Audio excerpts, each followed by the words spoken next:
আসসালামু আলাইকুম। আমার গত ভিডিও টিউটোরিয়ালটি অবশ্যই আপনারা দেখেছেন। আমরা কিভাবে স্টিল থেকে পায়োনিয়ারে ট্রান্সফার করেছিলাম সেই ভিডিওর বাকি অংশ রয়েছিল। আমরা কিভাবে অ্যাড হয়েছিল কিনা সেই বিষয়ে ভিডিওটি করা, যে অবশ্যই আমার অ্যাকাউন্টে অ্যাড হয়েছে পায়োনিয়ারে।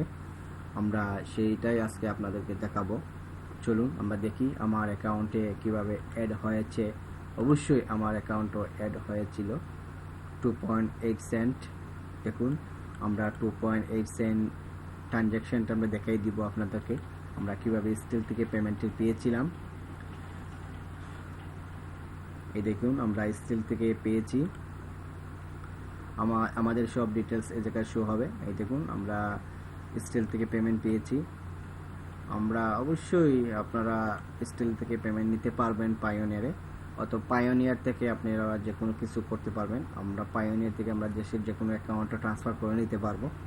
আমরা গত ভিডিও আরেকটি বানাবো আমরা আপনাদের জন্য কিভাবে পায়োনিয়ার থেকে পেপালে ট্রান্সফার করতে পারি, সেই ভিডিও নিয়ে আমরা হাজির হব আপনাদের সামনে।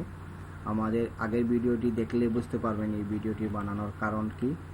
আমি ডিসক্রিপশনে আমার এই ভিডিওটি লিঙ্ক দিয়ে দিব। অবশ্যই আমার চ্যানেলটি সাবস্ক্রাইব করবেন ভালো ভালো ভিডিও পাওয়ার জন্য। আমরা নেক্সটে আমরা করছি কীভাবে পেপালের মাধ্যমে আমরা পেপালে কীভাবে অ্যাড করতে পারি পায়োনিয়ার অ্যাকাউন্ট, সেই ভিডিওর কাজ করতেছি আপনাদের জন্য। আজ এই পর্যন্ত। আসসালামু আলাইকুম।